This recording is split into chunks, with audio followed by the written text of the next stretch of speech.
Fallopian tube blockages are very common these days.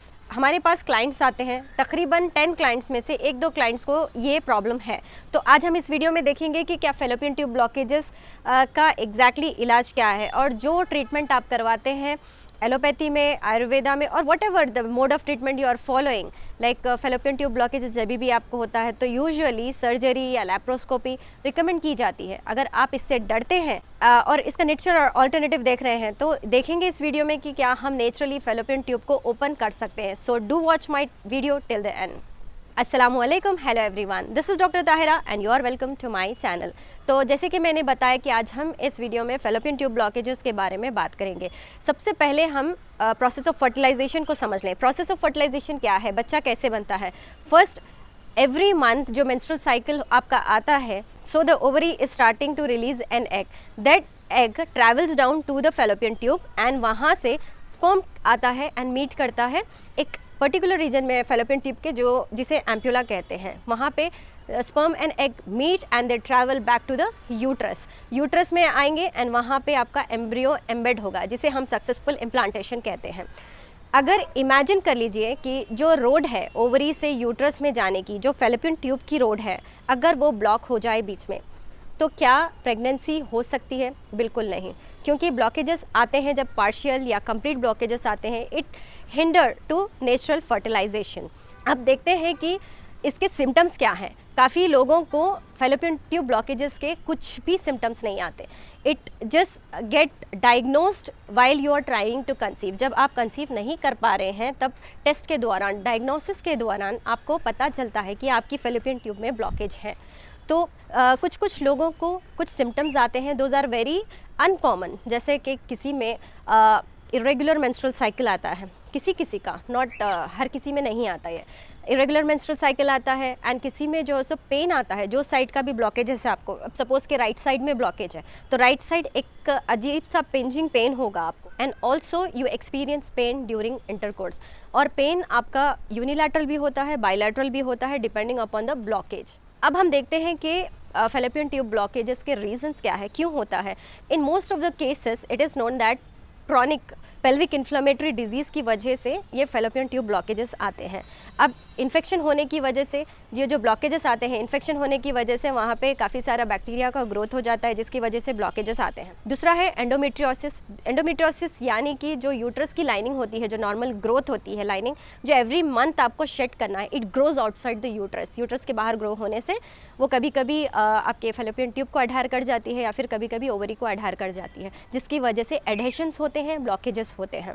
और previous surgery, अगर आपकी कोई प्रेगनेंसी रिलेटेड सर्जरी हुई है या any abdominal surgery like appendicitis या सिस्ट रिमूवल हुआ है लैप्रोस्कोपी के ज़रिए, या कोई भी सर्जरी आप किए हैं, तो वो भी वन ऑफ द रीज़न हो सकता है एडेशन और ब्लॉकेजेस के लिए। Last but not least, even congenital defects. Congenital defect क्या है? बाय बर्थ, आपको बर्थ से ही ये ब्लॉकेजेस प्रेजेंट। अब आप कंसेप्शन के लिए ट्राई कर रहे हैं और आपका कंसेप्शन नहीं हो पा रहा, तो आप जा रहे हैं डॉक्टर के पास and doctor will suggest you few diagnosis. यहाँ पे इंपॉर्टेंट रोल आ जाता है HSG का। हिस्ट्रोसैल्पिंगोग्राफी में ये होता है कि यहाँ पे आपको एक डाई इंजेक्ट करते हैं यूट्रस में और एक एक्सरे के ज़रिए व्यू करते हैं कि ब्लॉकेजेस कहाँ पे है और कितने हैं, पार्शियल है या कंप्लीट। इससे आपका ट्रीटमेंट नहीं हो पाता, बस सिर्फ एक डायग्नोसिस टूल है। And second one is the laparoscopy. Laparoscopy में देखते हैं कि आपका व्यू करते हैं कैमरा डाल के कि एग्जैक्टली आपका ब्लॉकेज कैसा है। This is also for diagnostic purpose. After your diagnosis अब आता है ट्रीटमेंट की बारी। ट्रीटमेंट आपका ये होगा कि सर्जरी होगी, depending on the type and place of the एडेशंस and blockages. Surgery हो सकती है, फर्टिलिटी ट्रीटमेंट्स होंगे, थोड़े से मेडिसिन दिए जाएंगे, and last resort is IUI और IVF। आप में से काफ़ी सारे लोगों को IUI और IVF से डर लगता है, बट फिर भी कई ऐसे हमारे क्लाइंट्स हैं जिसके repeated IUI and IVF cycle हो चुके हैं, still then they are not able to conceive because of the internal hormonal issues. तो हमारे पास हम नेचुरल ट्रीटमेंट करते हैं हमारे क्लाइंट्स का, जिससे उनके एडिशंस और ब्लॉकेजेस क्लियर आउट होते हैं। कैसे हम हमारे क्लाइंट्स को प्रोटोकॉल देते हैं जिसकी वजह से उनका naturally tubal blockage open up हो जाए। उससे पहले ये जान लें कि एग्जैक्टली वाई ये ब्लॉकेजेस आपकी बॉडी में आ रहे हैं, आपकी फेलोपियन ट्यूब को अफेक्ट कर रहे हैं।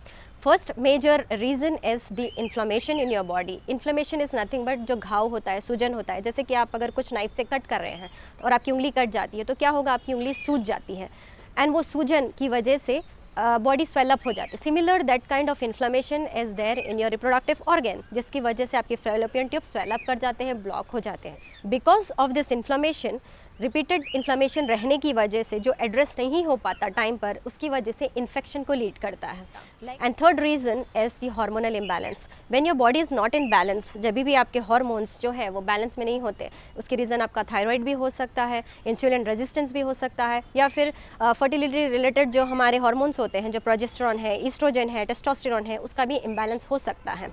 Last but not least is the stress. Stress is the major factor in contributing to tubal blockages. अब हमने मालूम कर लिया कि एग्जैक्ट रीज़न ट्यूबल ब्लॉकेज का क्या है। अब हम देखते हैं कि हम हमारे क्लाइंट्स को कैसे ट्रीट करते हैं। First we treat them with herbs. Herbs जैसे कि नेचुरल हर्ब्स आते हैं, जैसे आप ले लेंगे कि एक तुलसी भी एक हर्ब होता है, जिंजर है, टर्मरिक है, there are lot of herbs जो नेचुरल आते हैं, coming from the nature directly. So those are specific herbs tubal blockages को क्लियर आउट करने में हेल्प करता है। Second is we try to improve the mental health status of our clients. उनको हम माइंडफुल सेशंस कराते हैं, माइंडफुलनेस सिखाते हैं, उनको हम पॉजिटिविटी की तरफ लेकर चलते हैं ताकि उनका स्ट्रेस रिड्यूस हो। वी हैव सर्टेन टेक्निक्स, जैसे कि आप मेडिटेशन करते हैं, स्ट्रेस रिलीजिंग टेक्निक्स होते हैं, वो वाले सिखाते हैं हम, depending upon their stress levels and condition. And third one is the physical exercises. We focuses them on doing physical exercises and activities specifically targeted to remove their blockages. Next comes the breathing exercises. आपने सुना होगा योगा के exercises के बारे में, प्राणायाम, deep breathing and all. वैसे ही कई किस्म के फर्टिलिटी एक्सरसाइजेस होते हैं, वो वाले हम हमारे क्लाइंट्स में देते हैं, जो specific targeted to their issues होते हैं, जिसकी वजह से ब्लॉकेजेस रिमूव होते हैं एंड उनका कंसेप्शन में हेल्पफुल रहता है। Last one is the food as medicine. Food as medicine एक ऐसा कॉन्सेप्ट है जो हज़ारों साल से चलता जा रहा है, but right now we are heading towards medicine. Hippocrates has rightly said that if diet is wrong medicine is of no use, if diet is correct medicine is of no need. यहाँ पे हम ये करते हैं हमारे clients को कि हम उन्हें एंटी इन्फ्लेमेटरी फूड इंट्रोड्यूस करते हैं, एंटी इन्फ्लेमेटरी फूड, जिससे उनका इन्फ्लेमेशन कम हो जाए और उनके ब्लॉकेजेस ओपन अप हो जाए। और ऐसे प्रो इन्फ्लेमेटरी आइटम्स जो ऑलरेडी वो लोग अपनी डाइट में यूज़ करें, उसको हम एलिमिनेट कर देते हैं, जिसकी वजह से उनको रिजल्ट्स जल्दी आएँ। स्ट्रेस मैनेजमेंट करना, लाइफस्टाइल बदलना, this is not an easy task but it is definitely worth trying it and we have seen a successful and tremendous results in our client. अगर आपके पास कोई ऐसे लोग हैं जो ट्यूबल ब्लॉकेजेस से मुतासर हैं एंड उनको रिजल्ट्स नहीं आ रहा, रिपीटेड IVF साइकिल फेल हो चुके हैं, तो अभी भी उनके लिए उम्मीद बाकी है। So I would like to share this video, informative video to them so that it is beneficial for you and for them as well. Thanks for watching this video. Wish you good health.